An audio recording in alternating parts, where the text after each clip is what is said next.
a trusted voice of truth and light. God gave me a gift. I shovel well. I shovel very well. And a rally point for those who've accepted the reality that they are not sheep. We've got a blind date with destiny. And it looks like she's ordered the lobster. This is the Bryan Hyde Show. Well, hello there, and welcome to the show. This is a gathering place for people who take seriously their grasp on reality. By the way, I don't say that lightly. When I say revel in wrongthink, it's not just a motto, it's also a slogan. Anyway, I'm glad you're part of my audience, and I have some great sponsors who make this program possible on a daily basis.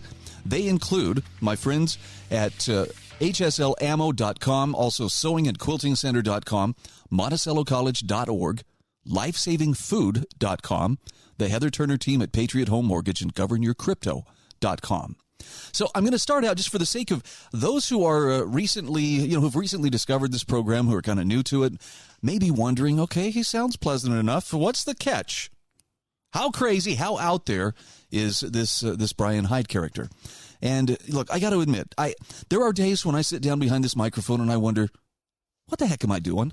Am I actually accomplishing anything besides just, hearing myself talk and sharing, what I hope are some thought-provoking commentaries that I glean as I go throughout my day, because I spend basically every spare minute that I have looking for insights that give me a better understanding of not only what's happening in the world, but also where I stand in relation to what's going on around me. Now, that's very different from simply just being a news junkie and going whatever direction the laser pointer is being waved by the mainstream media. I think we all know people who have, followed that pattern. And the sad truth is it makes them very manipulable and malleable in terms of, where their attention is, what their outrage is, almost like they're waiting for the daily outrage of the day to be given to them so they know what to go around feeling angry about. That's not the purpose of this program. I'm just an average guy, if that. Average guys look at me and go, wow, I'm glad I'm not him. But I'm a guy who has a very strong sense of mission, in the sense that there are some things that I believe God has blessed me with, a voice to speak, a mind to understand, a heart that actually cares about things that I believe are of lasting importance, and most of all, a desire to share those things with people who are sincerely and actively looking for the truth. Now, that doesn't mean that you shouldn't disagree with what I say. I hope you are exercising a healthy sense of skepticism in everything that you see or hear or read or for that matter, share with the people around you. I don't know how to say this without sounding just a little bit conspiratorial, so I'm just going to go ahead and charge full steam ahead like Leroy Jenkins into this. But there is so much manipulation. And it's not just a matter of a difference of opinion. I've had people say, well, Bryan, you're just not hearing a viewpoint that you like. You just want something that validates what you already think. And like most people, I do have that confirmation bias thing where I enjoy finding things that seem to validate what I already believe. But I also want to point out I've been paying close attention, like really applying my thinking skills for the better part of the last 30 years. And what I have picked up on, and I'm sure you have picked up on at some level, there are certain patterns of deception or misdirection that seem to appear every so often. Once you start to recognize them, it's not that hard to go, hey, wait a minute. Why this emotion-laden word? Why that judgment instead of objective journalism in a particular story? So I don't think it's just a matter of, you just have different opinions and you just want someone to fill your echo chamber with music that's pleasing to your ears.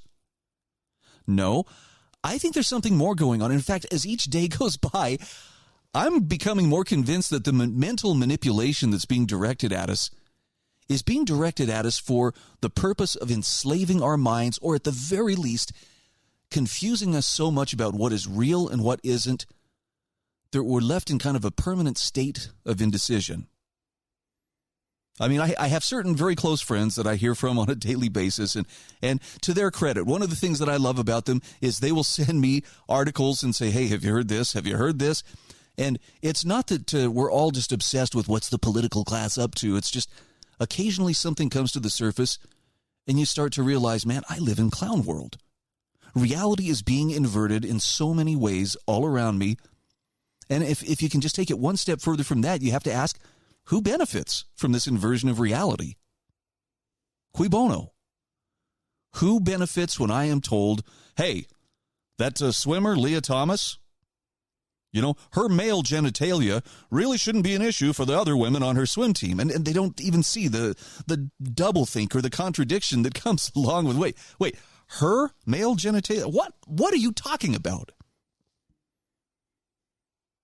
It's funny. I saw an infographic the other day. In fact, I want to share this with you just because it struck me as so funny. It has not aged well, this particular infographic, but it's a pie chart.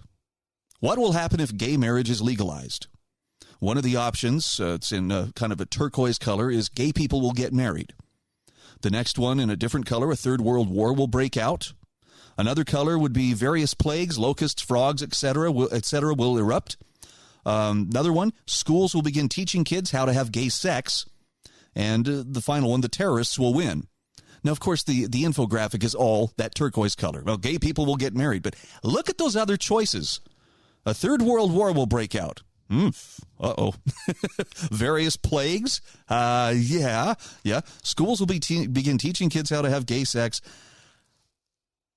Suddenly, it's like, okay, this was a joke at the time. I mean, but now, you know, who knew that this meme would be so prophetic? So, in short, here's where I'm coming from. Thank you for sticking with me through that lengthy explanation. Let's bring it back onto the road and out of the weeds here. My goal here is not to point you in a direction and say, him, he is your enemy. You must hate him. Direct your 2 minutes hate at this person. I don't want to add any more hate or anger to an already volatile and disturbed world. But what I do want to understand, or what I do want to add, is light and understanding. And most importantly, I want to fuel whatever flame of courage is flickering in your heart right now and encourage you to stand firm in your principles. I'm guessing you wouldn't even have given this program an opportunity, not even the slightest chance, if you didn't have some sense that maybe this will add value by helping, you know, clarify right and wrong, or help me realize I'm not alone when it comes to making a stand for right and wrong, or wrong. Sorry, for right and against wrong. But at the end of the day, I want you to be much more certain of who you are and what you stand for than simply what upsets you or what you're against. Okay, tearing things down is easy. I know, I've done it. I've been guilty of it myself, and believe it or not, it's a really great way to build a large, loyal listening audience. You give people demons to wrestle with, and surprisingly, they will thank you for it. They will adore you for giving them reasons to be angry. So at the risk of alienating the larger audience that I could be speaking to and appealing to, that's not the approach I'm going to take. I want to give my audience reasons to continue to believe in those things which are good, those things which make life worthwhile. And I want to give them the assurance that you are most definitely not alone. Even though there are a lot of different forces and different influences and influencers out there that are all aligned for the purpose of trying to make you feel as if you're just some marginalized kook out there wearing a tinfoil hat and running around with your hands in the air screaming. I know better. And I think in your heart you know better. But you can still feel pretty alone, right? So, here's my invitation. Pull up a chair. Come find courage and camaraderie with your fellow wrong thinkers. Challenging the narrative is not just kind of a fun hobby. It's not just a way to distinguish yourself from the mindless masses that are, marching in lockstep and chanting in unison. It's an essential skill that each one of us has to develop if we're going to survive the continued fog and smokescreen of disinformation that's being projected at us on a daily basis, 24/7 from every screen that you have in your life. Sound like a daunting task? Well, believe me, in some ways it is. All I can tell you, though, is it's worth it. In today's show, we're going to be talking about, among other things, how there's no problem that government can't fix by making it even bigger. So I'm putting fix in air quotes. We'll talk about how humor used to be kind of the last refuge where a person could still speak the truth and get away with it. Well, the Babylon Bee is finding out even satire is no longer safe. I'm also going to share with you, at least in this hour of the show, a thought about how we're very trained to think of things in left versus right. Well, are you part of the left wing or part of the right wing? What if we were to think on a different axis and think either in terms of upwing or downwing? Really got an interesting commentary that I'll be sharing a little bit later. Stick around for it. Right now, we'll take a very quick break, pay a couple of bills, and we'll be back just the other side of these messages.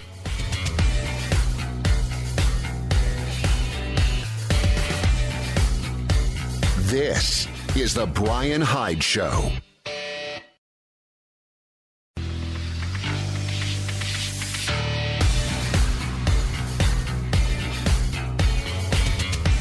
This is the Bryan Hyde Show.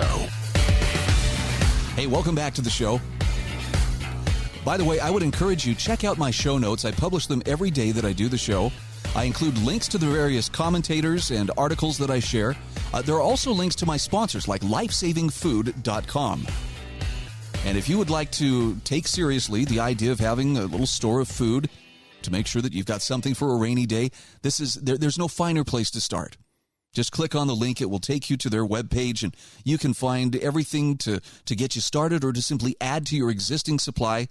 And they've got everything from family preparedness kits to, MRE cases to the protein case pack kit, the cook stove and fire starting mega kit, ways to cook, ways to filter your water. It's all covered there. Go ahead, click on the link, lifesavingfood.com. And if you want, subscribe to my show notes. There's an option to do so down at the bottom of the page. All right. So I mentioned there's no problem so big that government can't make it even bigger. Jordan Schachtel, for instance, shares the latest fix to come from the ruling class. It's stimulus checks to fight inflation. Sorry, I'm holding for either applause or laughter on this one. Really? Stimulus checks to fight inflation. Okay. It's already happening in Canada. The question is, could it be coming to America soon? Jordan Schachtel, in his brilliant dossier Substack, says, during COVID mania, our power-drunk ruling class went on an unprecedented spending spree, printing untold trillions of dollars, manifesting our current reality that is skyrocketing inflation. Now, in the process, they set a small percentage aside in the form of multiple rounds of stimulus checks, largely to win over a distraught population and keep them distracted from the economic destruction they had brought upon the American taxpayer. Now, with 80% of all dollars in existence printed, in quotation marks, over the last 2 years, the average American is struggling to keep up with the inflation caused by the people in charge of our monetary system. So it might be time for another monetary diversion. So far from coming to terms with their mistakes and acknowledging their errors, the rulers of our fiat system, in their infinite wisdom, may soon decide to fight inflation with, you guessed it, more inflation. Now, he says, sounds crazy. No way they would be that ridiculous, right?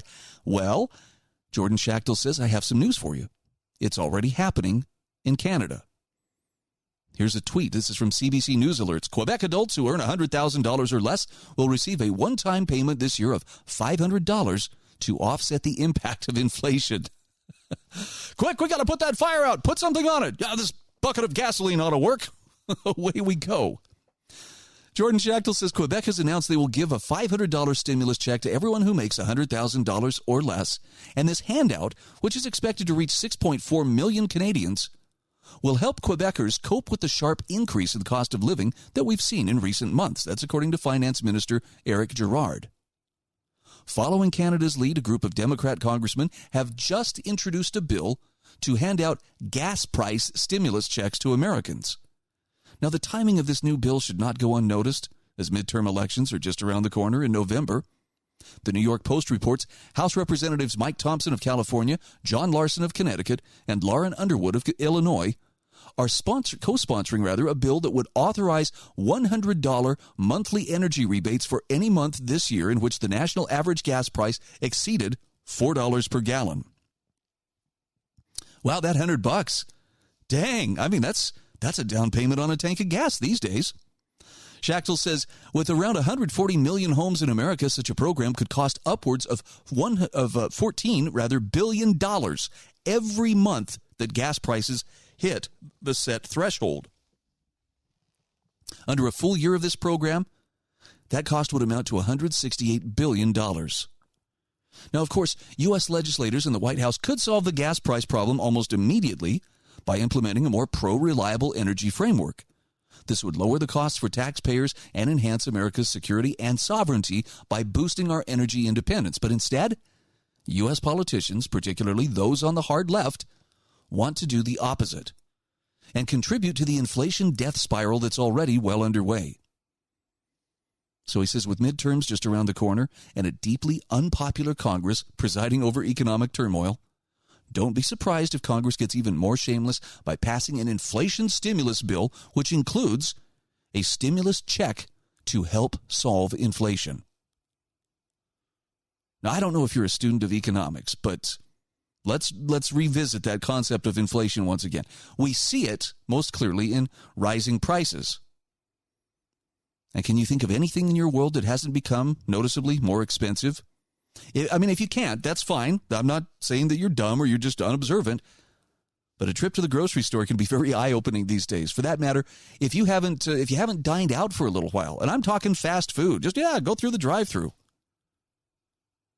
A friend was pointing out the other day, he heard me complaining about my $12 burger, fries, and soft drink. And by the way, I didn't supersize anything.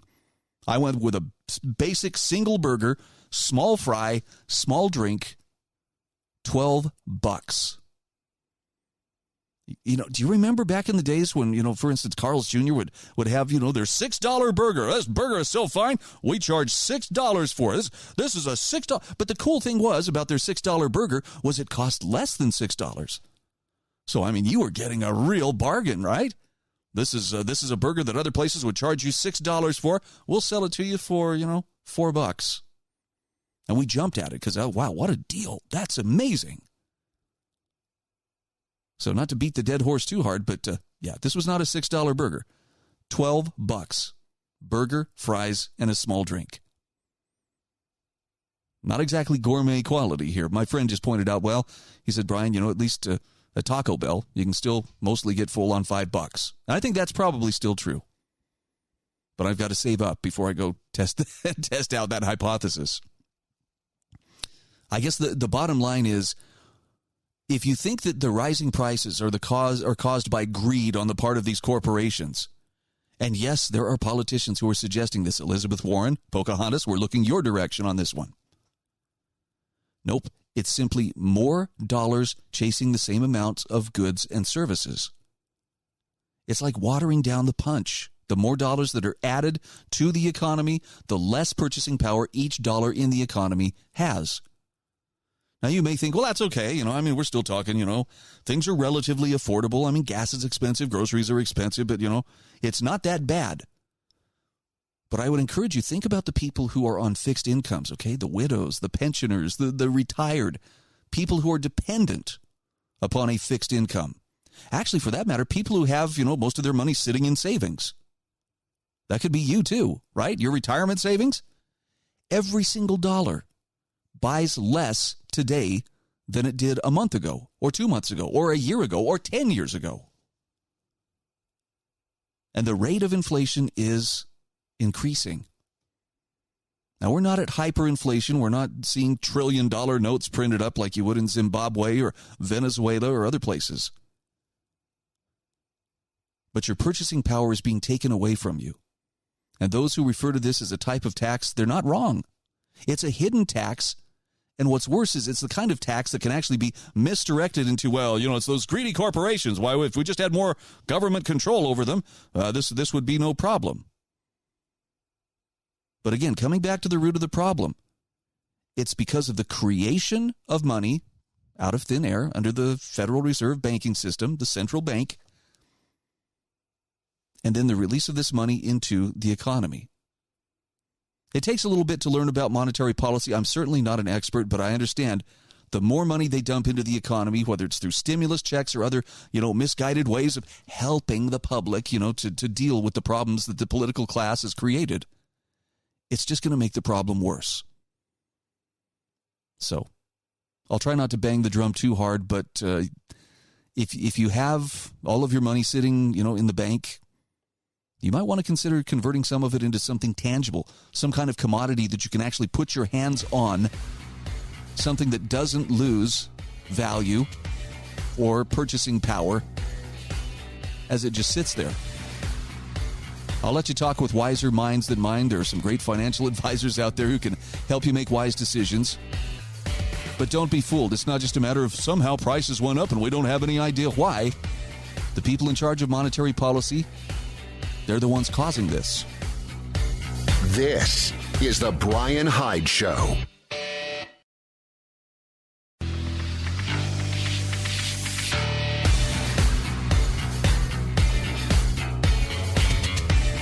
This is the Bryan Hyde Show. Hey, welcome back to the show. I want to send some love in the direction of my sponsor, Heather Turner team at Patriot Home Mortgage. Actually, I was just talking with Heather yesterday, and I just have to tell you, she is a wonderful person, but in addition to being a wonderful person, she is also the person I would send you to if you were looking to get yourself a home loan. Whether it's a VA loan or whether it's a reverse mortgage or a traditional home loan, maybe you just want to refinance your existing home loan before rates start to climb too high. The Heather Turner team at Patriot Home Mortgage has experience and better, the clout to make that loan happen quickly and get you the best rates possible. So there are a couple different ways here that you can get a hold of her. In my show notes under the sponsor links, I provide an email link that will take you directly to her email. You can also call her at 435-703-4522. Heather's NMLS ID is 715386, and Patriot Home Mortgage is an equal housing opportunity lender. Well, people who know me know I like to laugh. Yes, I have a very twisted sense of humor. And by the way, if you subscribe to my show notes, you'll get a little taste of that because there's always a meme of the day that comes along with those show notes and the links to the various articles that I share. In the last few years, I have really appreciated the Babylon Bee for being the voice of reason and being able to say things, albeit with a satirical and sometimes sarcastic slant, that nobody else dares to say. And for the most part, they've been able to do this. This is one of the beautiful things about satire. It's been around for a long time. And satire, properly done, gives you the opportunity to, through ridicule or exaggeration, point to trends or thought patterns or attitudes that sometimes need to be skewered. I know the ruling class and those who are so important, the thing that they want more than anything is for us to take them seriously, to give them the authority that in their minds they so richly deserve. The one thing that they just can't handle is ridicule. That's a finger right in their eye when somebody ridicules them and laughs at them. So I guess it's not too surprising that the Babylon Bee has found themselves in the crosshairs. And you probably won't be surprised when I tell you what it is, but I've got an article here from Rajan Laad. This is from AmericanThinker.com. Shut down by Twitter, Babylon Bee stands up to the tyranny of big tech. Now, maybe you were aware of this, but a few days ago, Twitter locked the account of humor website The Babylon Bee for a post declaring transgender U.S. Assistant Secretary of Health Dr. Rachel Levine its Man of the Year. Now, this was a parody in response to USA Today naming Levine among its 2022 Women of the Year. So Twitter responded very quickly, citing hateful conduct on the part of the Bee and shutting the account down. Twitter informed the Bee that, well, we'd be willing to restore your account on the condition that the offensive tweet is deleted.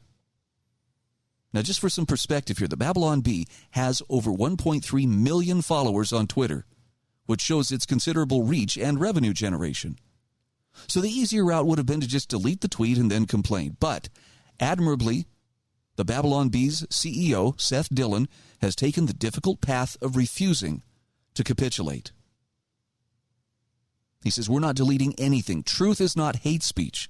If the cost of telling the truth is the loss of our Twitter account, then so be it. Now, he says, I've received some messages from people asking how they can help. And he says, I can think of a few ways. Number one, never censor yourself. Insist that 2 and 2 make 4, even if Twitter tries to compel you to say otherwise. Make them ban tens of millions of us. Number two, he says, get on our email list so we have direct contact with you. It's not a perfect solution. Email service providers have censored us too. But at least we own our email list and we can take it with us. Number three, he says, become a premium subscriber. If enough of you do that, we won't need traffic from big tech platforms in order to generate revenue. Now, look, I understand times are tight. Probably, you, like me, you have to think about where every dollar is going to go. I know I personally have stopped lighting my cigars with $100 bills for this very reason. But if there are sources, whether it be of information or humor or spiritual enlightenment that offer a subscription service, I mean, usually it's pretty reasonable. For some of these, you can get $5 a month is all it's going to cost you. But I would recommend help support those sources. Not only for the value that they provide in your life, but also for the value that they're providing for other people as well. I mean, it doesn't take that many subscribers at $5 a month to make a really noticeable difference. With 1.3 million followers on Twitter, the Babylon Bee could keep doing what they're doing, which is, it's just brilliant. And the thing I love about them is it's never mean-spirited. You don't see them wishing death on people, although there's a wicked sharp edge sometimes to their humor.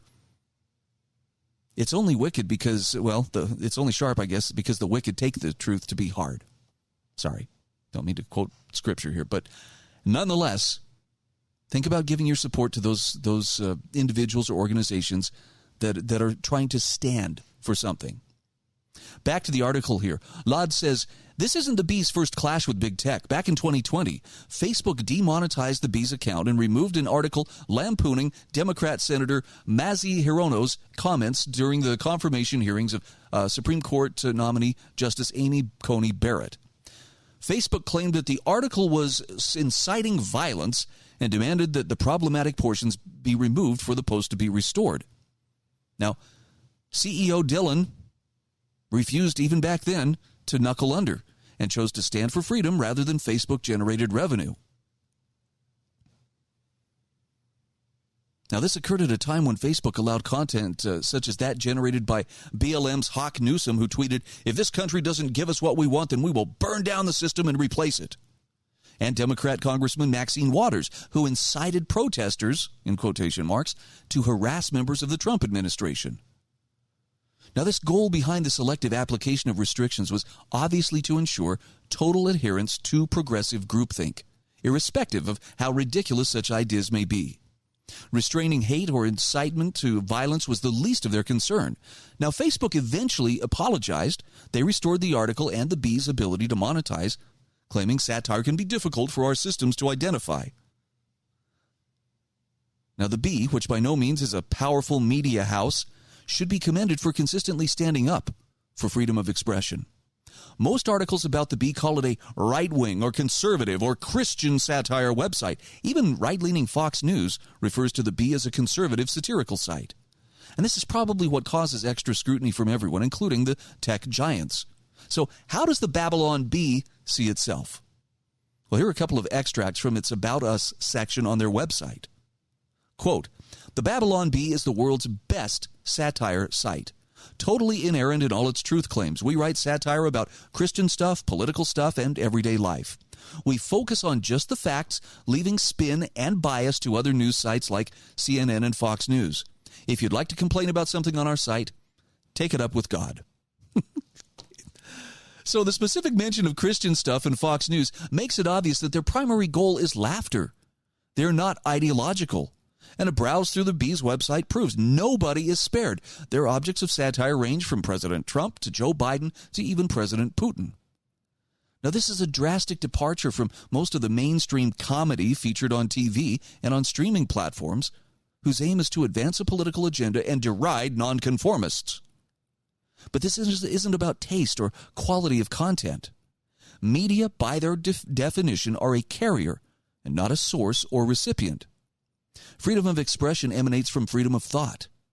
Every amazing invention or idea or literary work was the product of a brave new idea.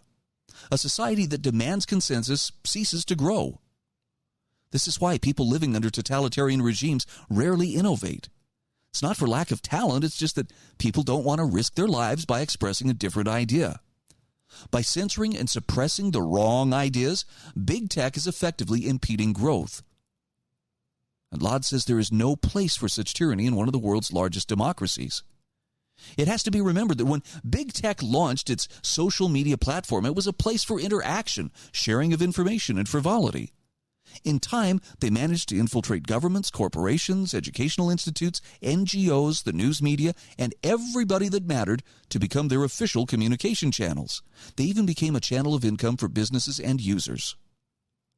During the 2020 presidential elections, the people running big tech suppressed news about Hunter Biden's corruption that implicated Joe Biden. Also, Facebook CEO Mark Zuckerberg donated nearly $419 million to nonprofit organizations that infiltrated the administration and infrastructure of the 2020 elections, which were supposed to be apolitical and sacrosanct. So how do you take on that kind of tyranny? Well, all great journeys start with small steps, so while you can retain your big tech accounts, maybe you should be signing up for some alternative platforms like Truth Social or Rumble or Parler, and make DuckDuckGo your search engine, or Brave your browser. Urge your relatives, friends, and colleagues to join in. You should also visit and support financially these platforms and sites like the Babylon Bee. Bottom line is, let's take on the tyrants while we still have the facility to do so. Wait any longer, and it might just be too late.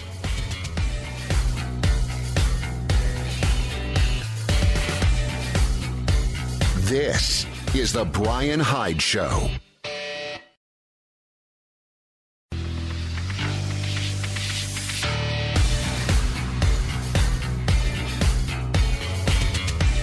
This is the Bryan Hyde Show. Hey, welcome back to the show. Again, I'm going to put the call out there. If you haven't subscribed to my show notes, I would ask you to please consider doing so. And it's not because they are the answer to all of your prayers and will make your breath minty fresh and your teeth sparkling white just from reading them on a daily basis. I will tell you, I put considerable effort into finding articles and finding commentators and commentaries that do shed some light in a very different sense than the more ideologically driven media out there. And it's free. It's not going to cost you anything. Actually, it will cost you one thing, and that is your email address, which I will not sell or share with anyone else. But I will drop a copy right into your email inbox every time that I do the show, and then you can pursue, your journey of knowledge at your own time and your own leisure, however you would like to. So speaking of ideologically driven, you've probably noticed that most of the ways that we frame things tend to come down to, well, is that left wing or is it right wing? And that's kind of the paradigm that a lot of people operate in.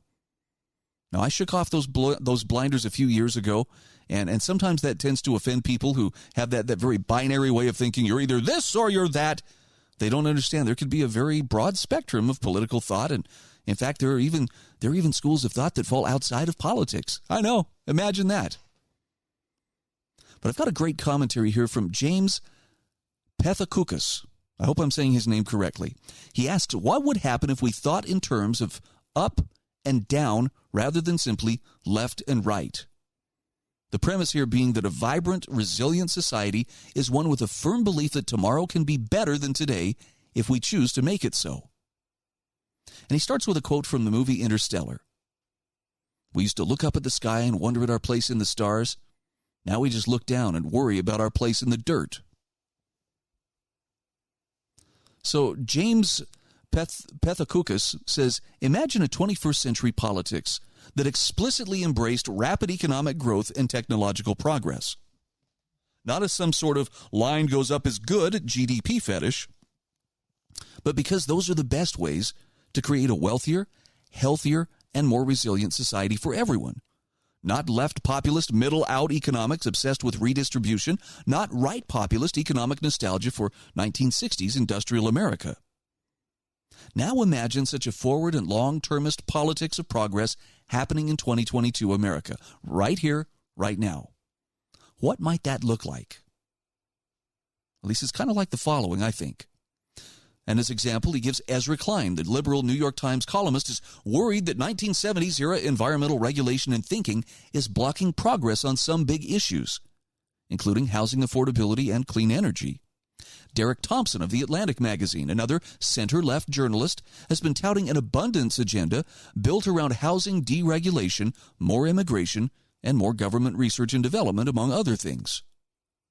Over in Silicon Valley, venture capitalist Mark Andreessen says it's time to build more housing, more domestic manufacturing, more university capacity, maybe even a hyperloop or two, with the effort aided by deregulation, increased investment, and a can-do attitude.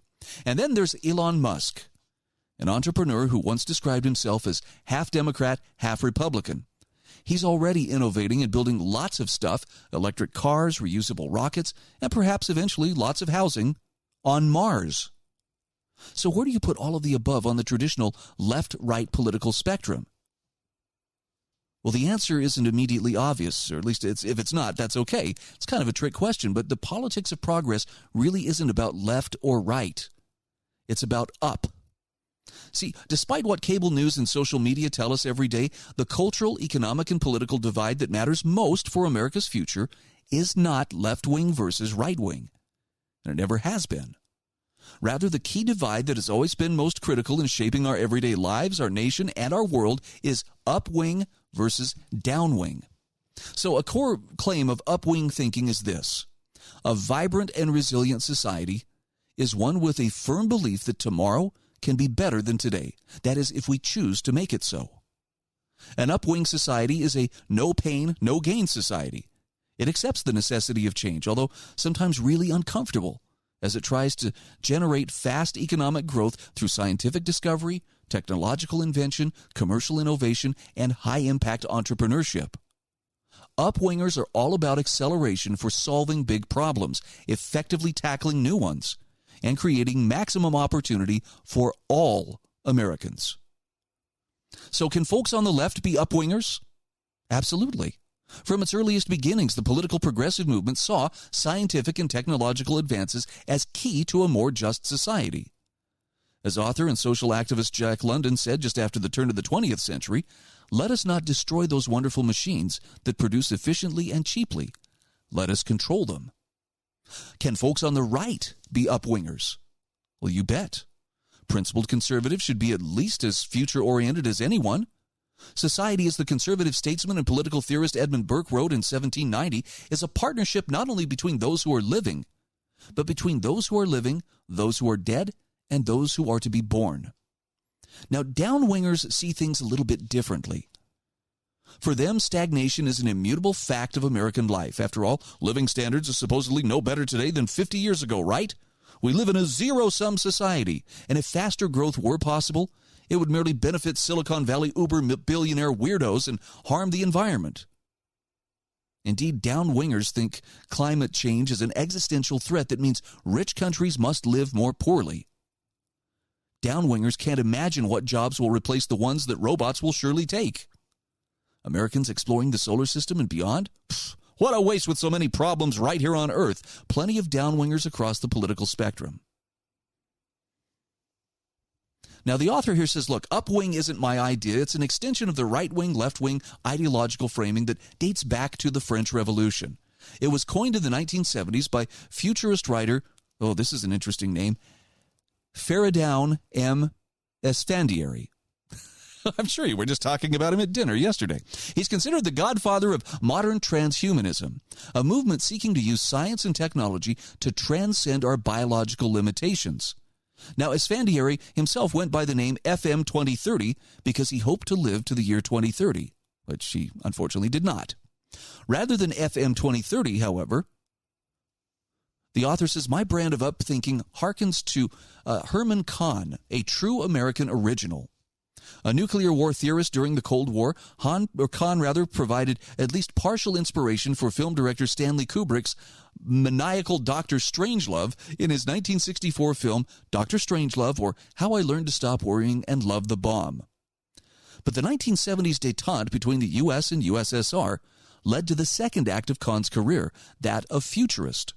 This former strategist of Armageddon became a sunny purveyor of pro-American, techno-capitalist optimism. In his 1976 book, The Next 200 Years, Kahn outlined a vision of material abundance and human potential that, at its edges, is nearly as ambitious as what FM 2030 imagined. New and improving technologies aided by today's fortuitous discoveries will further man's potential for solving current perceived problems and for creating an affluent and exciting world. Man is now entering the most creative and expansive period of history. These trends will soon allow mankind to become the master of the solar system. You talk about a major vibe shift. But too much of today's politics on the left and right is downwing politics. Neither Republicans nor Democrats are clearly and strongly championing the idea that faster technological progress and greater economic dynamism need to be national priorities that broadly and deeply inform public policy. Neither left nor right is laser focused on producing future-oriented attitudes, ideas, and policies. There are upwingers on both teams, but not enough of them right now. Yet if America is to fully recover from the COVID-19 pandemic and then launch itself into a brighter tomorrow, far more prosperous than almost anyone is currently imagining, it must again become a risk-taking, future-oriented, techno-optimist country, an upwing country. Believe it or not, we were this way once before we were mired in eco-pessimism and then shocked by a surprise economic downshift. And we still have our occasional upwing moments. Upwing America constructed the Transcontinental Railroad and the Panama Canal, passed Social Security. Okay, I don't think that's a positive, but I'll go with it. Implemented the Marshall Plan, split the atom, adopted a containment strategy to fight the Cold War, constructed the interstate highway system, landed on the moon, and commercialized the internet, decoded the human genome, etc., etc. So we can do better, is the conclusion here. But it's a matter of looking up rather than simply trying to judge everything in terms of left and right and who gets the most advantage, because of that left-right paradigm. So, whether you're into technology or not, I think this is a pretty valid point of view worth exploring. I've got a link to the article on my show notes page. And if you're not already looking up, maybe it's time to start looking in that direction and considering some of the possibilities for the future. I think we do have better days ahead of us. This is the Bryan Hyde Show.